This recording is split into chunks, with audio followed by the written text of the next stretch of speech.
everybody. Welcome back to another midweek episode. We're spending a few weeks talking here on the other side of Easter about evangelism and what it looks like for us to connect with other people, maybe people that we're not connected with yet, and people who are not yet connected to a church or a relationship with Jesus. And last week I talked about how we connect with people inside of our churches that we don't yet know.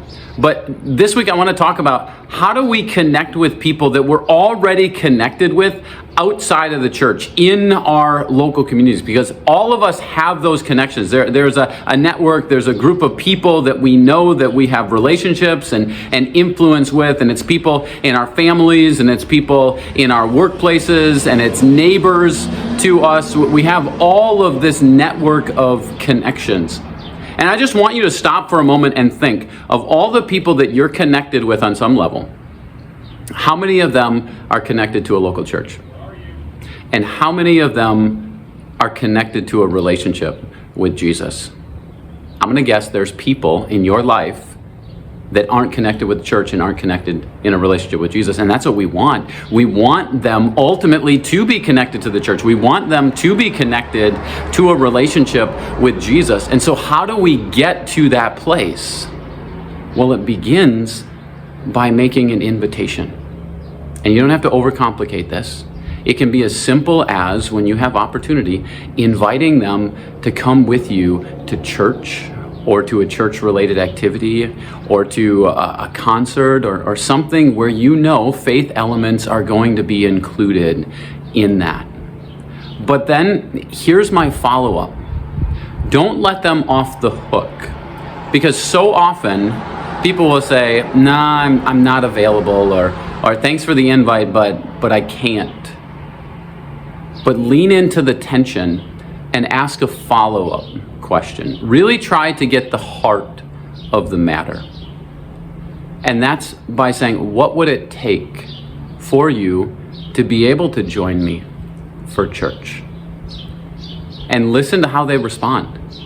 And see if there's an opportunity to walk beside them toward connecting with a local congregation. You want to find out ultimately, what is their faith journey? Like, what is their relationship with God, or lack thereof? Did they grow up in a church?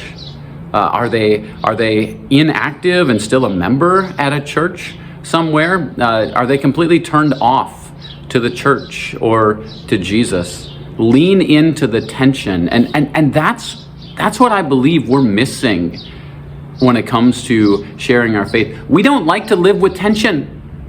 We want to resolve that tension as quickly as possible, but I would encourage you to lean into that tension. If you're coming to church and you're comfortable with the group of people that you know and connect with, and you're not able to reach out to others, then you're not living in a place of tension. Or if you're living in the community and you have family members or neighbors or coworkers, and you know that they're not coming to church and you're just kind of okay with that, then you're not living in the tension. We as Christians on this side of eternity will always be living in that tension, because our heart's desire is we want people to connect with Jesus, and we want people to connect to the truth of His Word. And that's what we're able to do when we gather for worship, when we gather with other believers. So join me in living in that tension. There's a number of conversations that I'm having with others in this community who are not yet connected to Jesus, not yet connected to this church. And don't give up after one conversation. Don't give up after one no. I mean, yes, there are instances in the Bible where in John chapter 1, we hear Andrew say to his brother Peter, like, hey, come and see Jesus. And Peter comes, but what about those instances where they say no? Like, don't take no as forever. Take it as maybe a no for now, but lean in and ask more questions and continue to love them well, because we don't just want a relationship with them here. We want a relationship with them for eternity.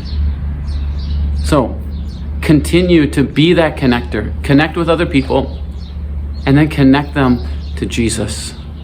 And if our church can help you in some way to do that, that's an even greater blessing. So thanks for joining me today. I'll talk to you again next time.